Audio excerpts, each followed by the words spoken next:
A layout update. Again, if you saw the last one where I was doing the review on the Polar Express Believe flag, it seems funny to call this a layout, but right now this is about the layout I got. And it's actually not much smaller than the layout I had upstairs. It just seems so much smaller because there's not much track to it. So just a simple figure 8. You all saw me put that together on the other video. For those who, I'm going to do a quick talk about various kinds of track. And then I'm going to talk about my adventure with cleaning this track because I've been sick for, about a week. And I really haven't been able to clean the track or anything. And it was a chore today to clean it.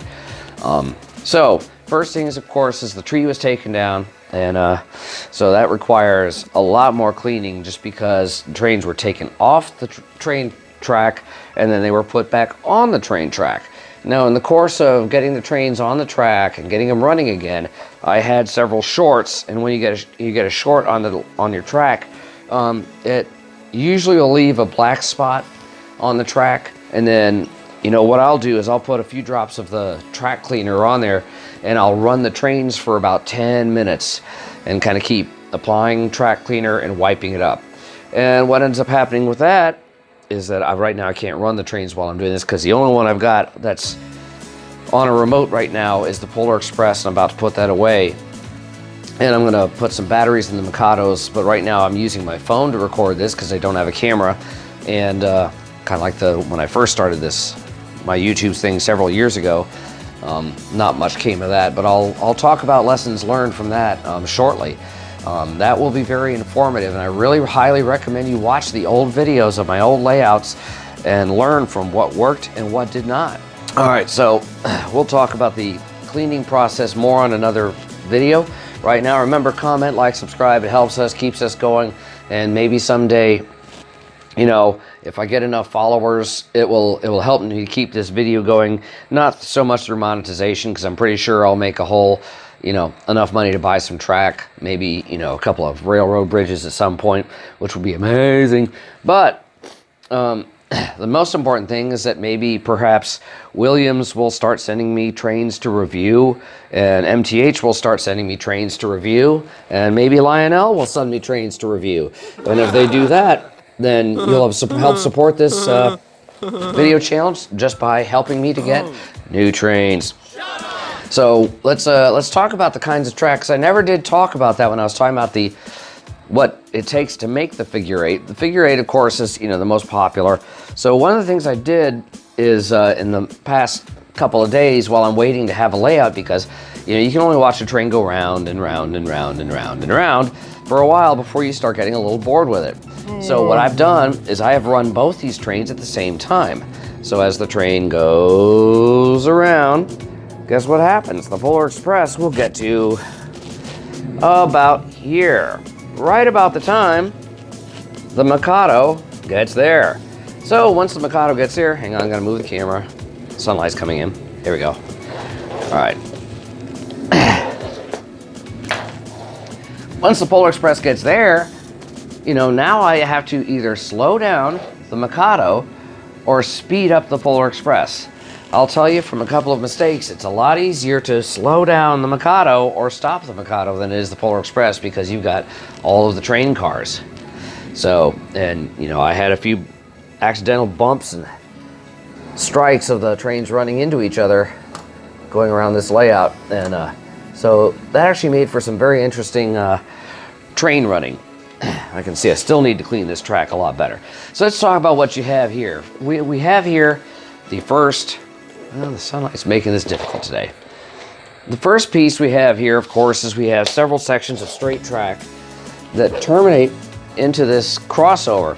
What the crossover is doing here is this is basic X. Now, you'll notice the brown here in the middle. What is the brown there in the middle? Well, that's, you know, your interior track, but notice it's plastic. Why? Because if you look, you'll see that I need to clean this track a lot better. Oh my goodness, this is bad. All right. See? It's horrible. This has to be insulated. Let me explain why. So if I take this piece of paper, which is a really poor pointer, you'll see this is the outside rail. As it goes around, eventually it becomes the inside rail. and it runs back into itself. So if this is negative, negative, negative, negative, negative, negative, negative, negative, negative, negative, all the way around, negative, negative, sorry about the sunlight, negative, negative, negative, negative, negative, suddenly it's positive. This is what creates a short. So these have to be slightly gapped. So if you look at it, you'll see a slight gap there. So these don't touch, and this has to be insulated. Ooh. This way your train can run across this and not create a short as the train connects this line from this line. It may not seem a lot, but draw it out on paper without the pencil lifting off or the pen lifting off. You'll see what I mean. Sorry, my microphone came off. This is a single accessory track. I encourage you to get the Lionel 4 accessory track. We can plug 4 accessories into this one bus, and it has a dedicated switch and a power supply for you to plug in something that will just power the accessories. Because right now it's by default getting its power from the track, because that's all the power you got coming in.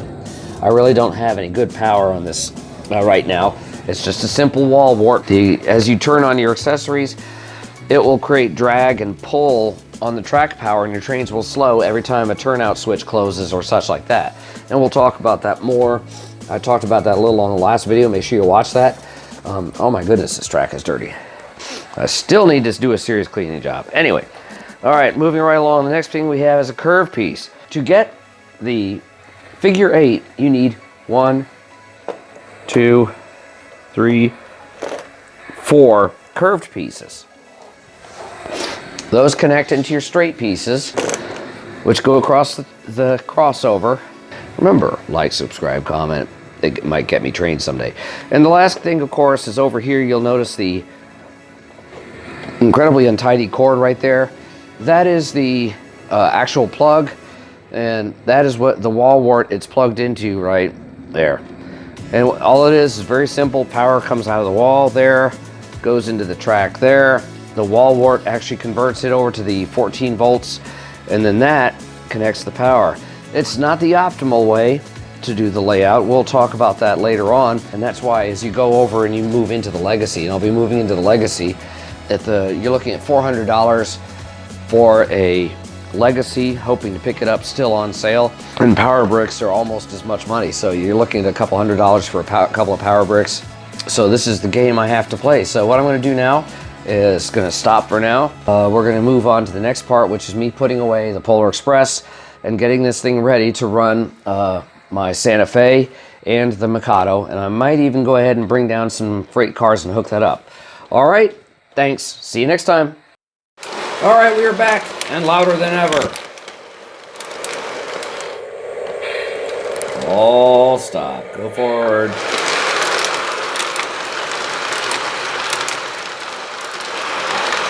All right, so here's how we ended up.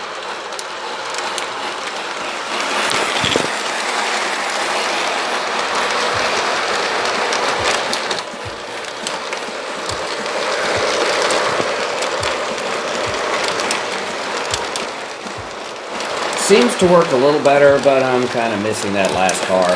So let me throw a caboose up there, see how that runs.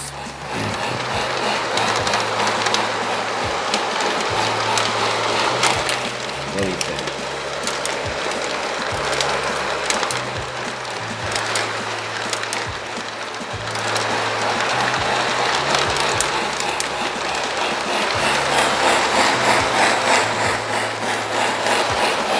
Timing seems to run a little better. Alright, so there you go. Got my Santa Fe rolling. Although it seems to not like that crossover very much. And this is how you're doing it. You just got to keep an eye on. Do I have clearance? Do I have clearance? Yes. Go for it, go for it, go for it.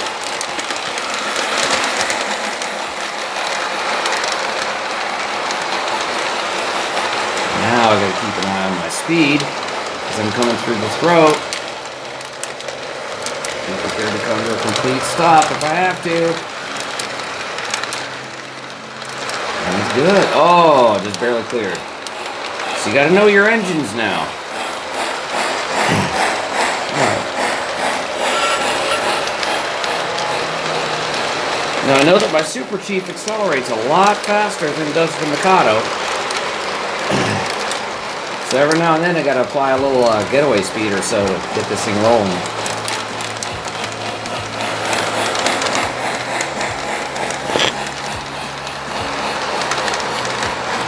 There you go, not much, but it's enough to really get this thing going. All right, we'll catch up again, like, subscribe, and we'll talk more about trains and rolling trains and the things you have to do to stop you. Good. No, no, no, no, no.